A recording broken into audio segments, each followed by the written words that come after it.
गुरु शिष्य परंपरा पर जब कभी भी दुनिया में चर्चा होती है तो परशुराम और कर्ण के बारे में अवश्य चर्चा होती है कि कर्ण जैसा शिष्य आज तक न सृष्टि में हो पाया है, न इस तरह की व्यवस्था किसी योग्य व्यक्ति या किसी योद्धा के अंदर देखने को मिली है।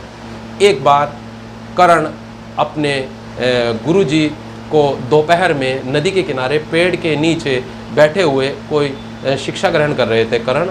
तो गुरुजी को नींद आ गई तो गुरुजी ने अपनी जंघा पर कर्ण की जंघा पर सर रखकर परशुराम जी सो गए। लेकिन वहीं से नदी में से एक बहुत बड़ा केकड़ा आया और केकड़े ने कर्ण की जंघा को पूरी को छलनी कर दिया और इतना ब्लड निकला कि वो ब्लड इतना था कि वो परशुराम जी का पूरा सर खून में तरबतर हो गया। तो तब परशुराम जी ने कहा कि आपने मुझसे झूठ बोलकर विद्या ग्रहण की है, आपने मुझे कहा है कि मैं एक सूत पुत्र हूँ, जबकि ये गुण किसी भी सूत व्यक्ति के अंदर इतनी सहनशीलता नहीं हो सकती है। और इस व्यवस्था के चलते कर्ण उस श्राप का भागी पूरे जीवन रहे।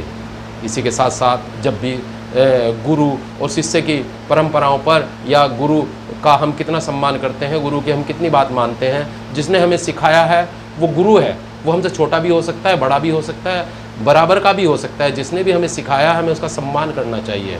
जब कभी गुरु और शिष्य के बारे में बात की जाती है तो एकलव्य और द्रोणाचार्य जी की बात हमेशा कही जाती है।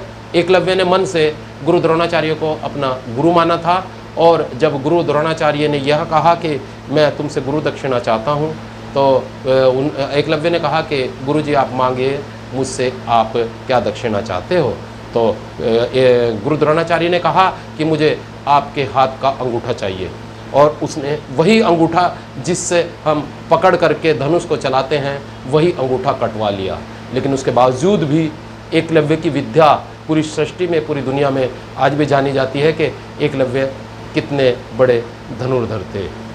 इसके साथ साथ हम गुरु और शिष्य की परंपराओं को चलते रावण और लक्ष्मण का संदर्भ कभी भी भुलाया नहीं जा सकता।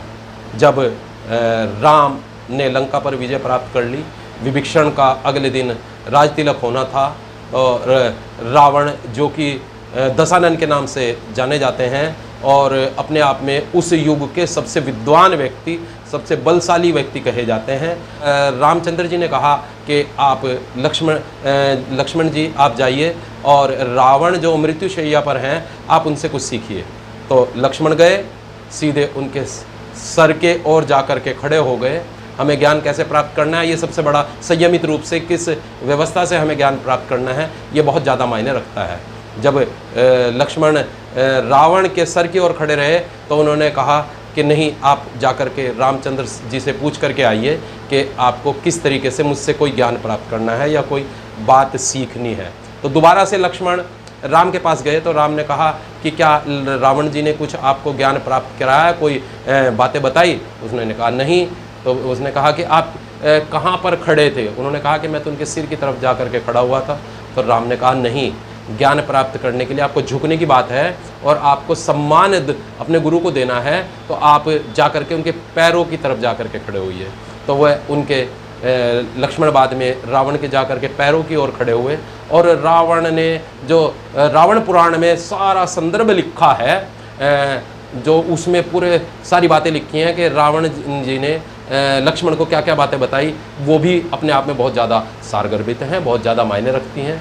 जब लक्ष्मण वापस दोबारा आए राम के पास कि लक्ष्मण ने बताया कि मुझे बहुत वास्तव में लगा कि मैंने सीखा, लेकिन मुझे ये लग रहा है कि रावण आज मृत्युशैया पर, तब भी वो बहुत बड़ा अहंकारी है।